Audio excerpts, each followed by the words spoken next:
Welcome to the podcast. This is a space where we tap into our truth, our essence, where we go to the depths within to seek our wounding and find a way to transmute it.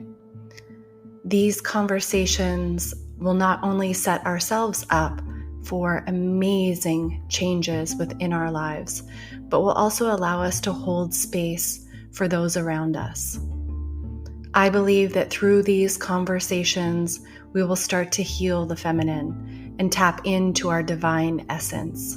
And then we will be able to hold space for the divine masculine, calling them up to a greater version of themselves.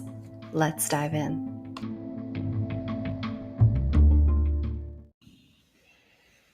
Hello, gorgeous humans.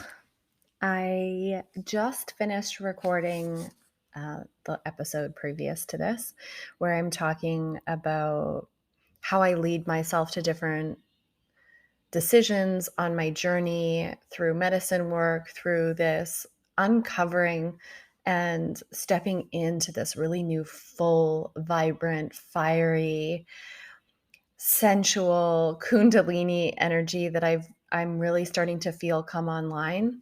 And I can tell I have this knowing right now that like it's not in its fullest expression, but what it is already is something out of this world.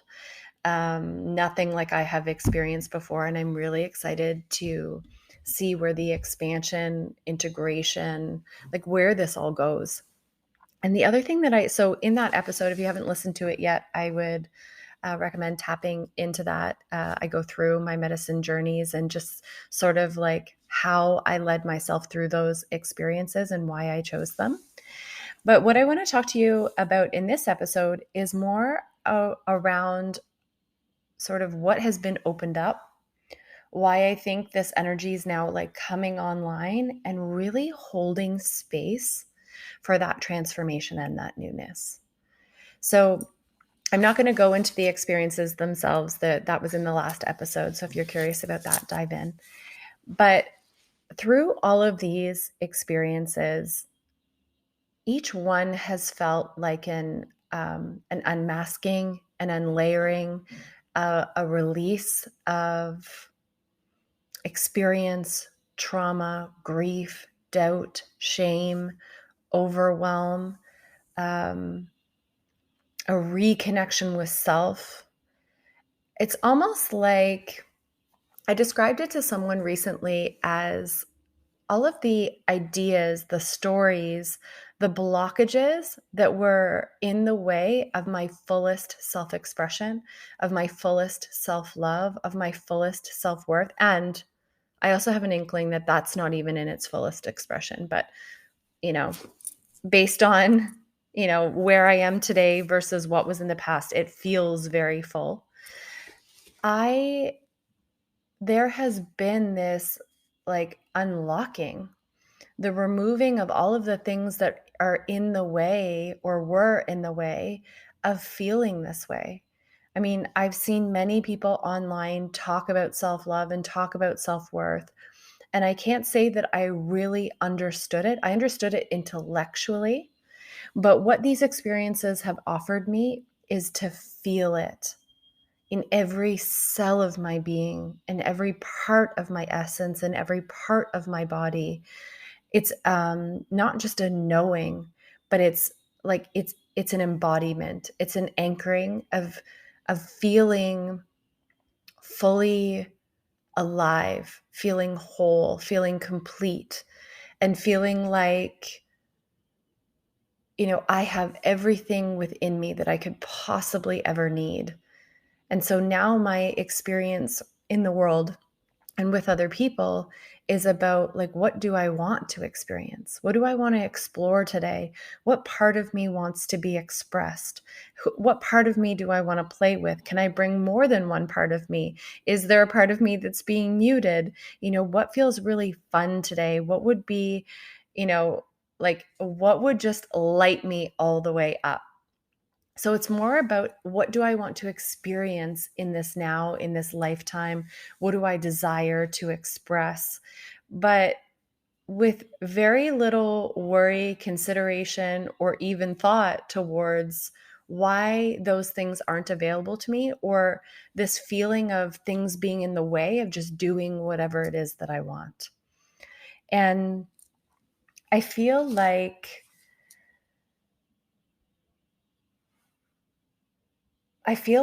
in this space, part of the integration that's been a little bit tricky for me, or where I've noticed has required a little bit more of my attention or a little bit more work, is in allowing this newness to come online.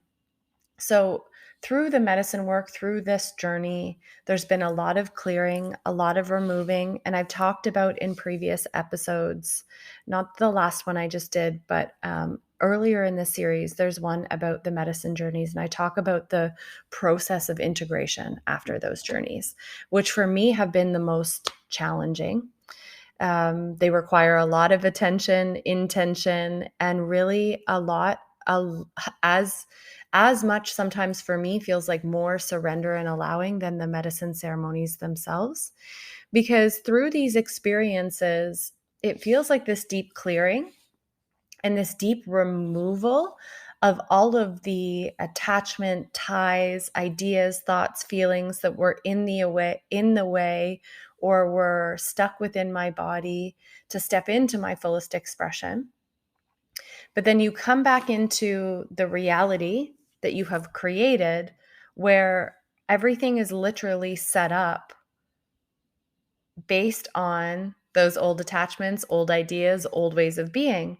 And so the part that has been a little bit tricky for me, or that has needed a little bit more work or intention, is really allowing space for the newness, allowing to just hold or have a blank canvas in front of me, because that's what it feels like. It feels like everything's been wiped clean. So just allowing there to be that blank canvas and allowing space for me to explore what is now available without jumping back into the relationships and conversations like I've always had them, without, even putting on the same clothes that I've always worn. It's been really interesting that through two of the biggest transformative processes that I've had so far. So that would be my ayahuasca experience, March 2023 in Costa Rica, and then my 3x3 Kambo experience, which was 3 Kambo sessions in a row, opening 4, 6, and 8 gates. And that was in September of 2023. After both of those experiences, which so far have been the most profound, coming back into my space, coming back home and looking at the clothing that I would wear, like I don't know how to describe it other than there just was no longer resonance for the things that I was doing or wearing. It's like I just didn't want to do that anymore. I didn't even want to, it was almost a feeling of why is this in my closet? It was like not that I couldn't understand why it was there, but it was just like, I don't want to put that on my body. It's just a no for me. I don't want to experience that anymore. And so it's like, okay, well, how can we, and in both of those instances, there's been a huge closet clean out and a huge cleanup of my space. And actually the one in September of 2023, I would argue in terms of closet clean out and reorganization and really letting old pieces of me fall away, was even bigger than the one in March of 2023. Really letting go of things that were attached to old ideas, old ways of being. And through that process, I was able to see old stories, energies that were attached to those things, and really spend time with them and release them. So it was a very healing process, but was also one of a lot of grief and what felt like death, and letting go, a lot of letting go of clothing, letting go of things in my space, letting go of ways of interacting, letting go of expectations, letting go of relationships. And this is where I think it's really important that we have these conversations about medicine work, because it's not just being in ceremony that is the work. It really is the work afterwards, and all of these shifts and all of these changes that can occur within you. And for me, it's been about allowing space, holding space for that newness, holding space visually. Again, I see it as a blank canvas waiting to be painted, holding space for that blank canvas, holding space for using different colors on the canvas, for creating something different, it not always being the same image, or not always in the same imagery, not always in the same clothing, not always with the same expectation. But can we just sit back? If we're using the analogy of the painter, can we just sit back with our paintbrush in hand, all of the colors that are available before us, and intuitively move in a way that something completely new can be created, something new that is actually the most accurate reflection of what is now available within? Because I feel like this is the most beautiful space. Now, for context, I am not married. I don't have a partner. I don't have children. So there are less things that are pulling me back into that field of predictability, of attachment, of ways that I have created relationships. I have very close friendships. I have very close family relationships, but I am aware that there's a lot of freedom in my life. So I want to give you that context as well. And if this is something that you want to dive into or learn more about, I suggest learning from multiple people and hearing what their experiences are and how they've integrated it. If you are a parent, maybe listening to somebody who has children as well, and see what their experience is.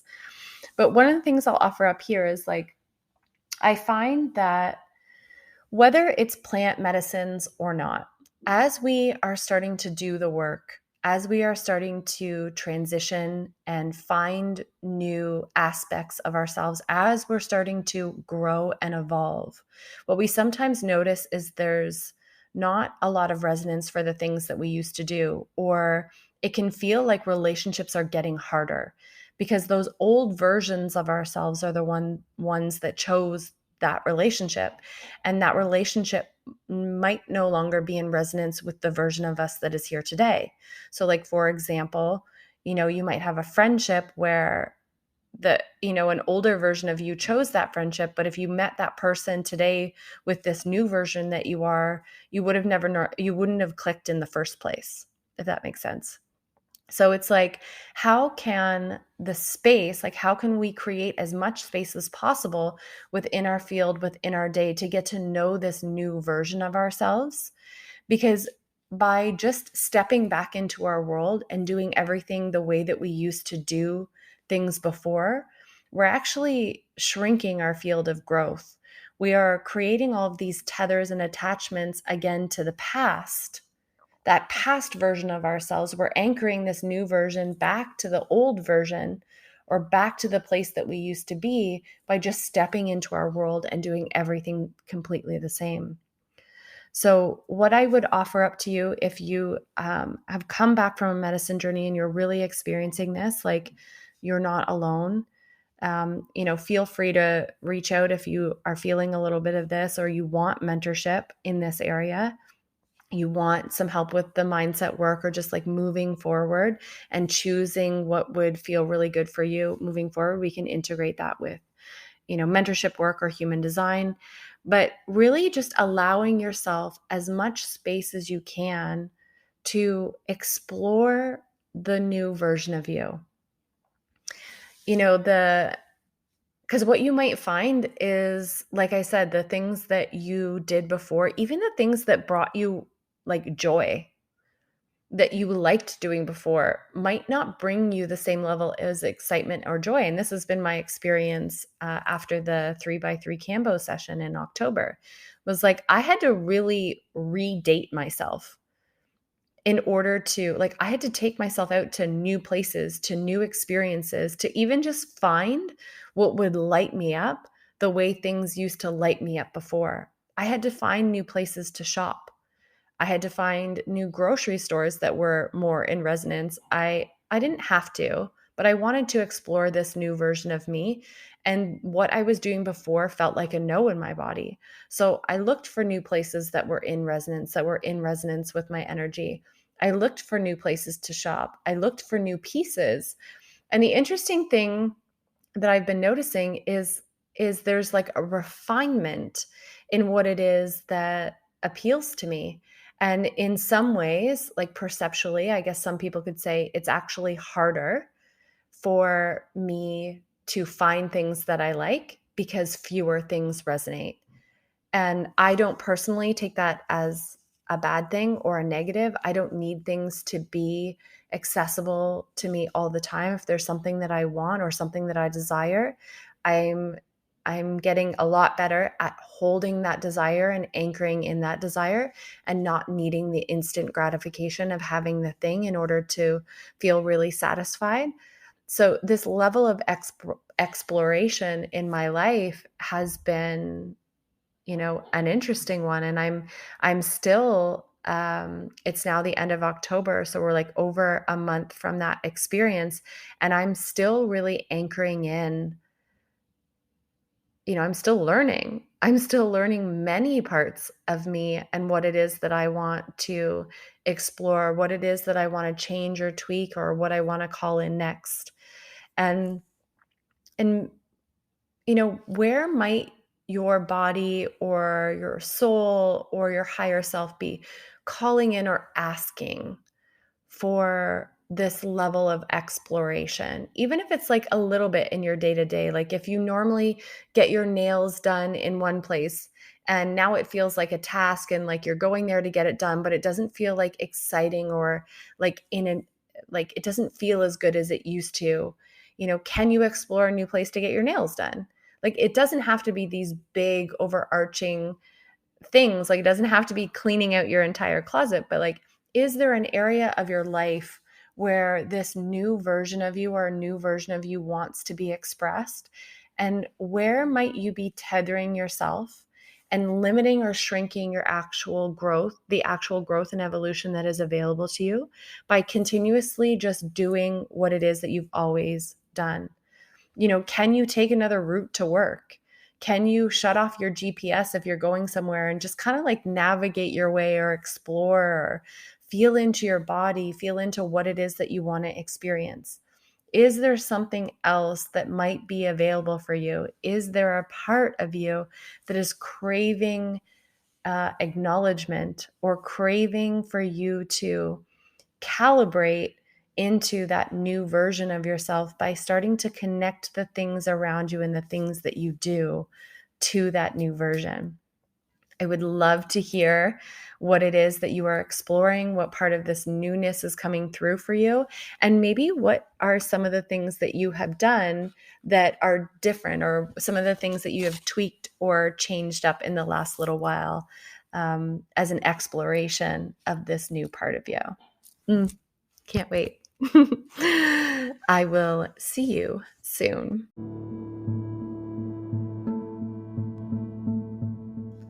Thank you for listening. It is my absolute honor, pleasure to hold these conversations, to have a space for these transmissions to come through. It is my belief that through these conversations, we start to heal ourselves and send ripples out into the world. I know you are ready for this. I know the world is ready for this. If you are already thinking of someone else who needs to hear this podcast, I would be absolutely honored for you to share it. And if we're not already friends on Instagram, please come find me at Exponential Alchemy.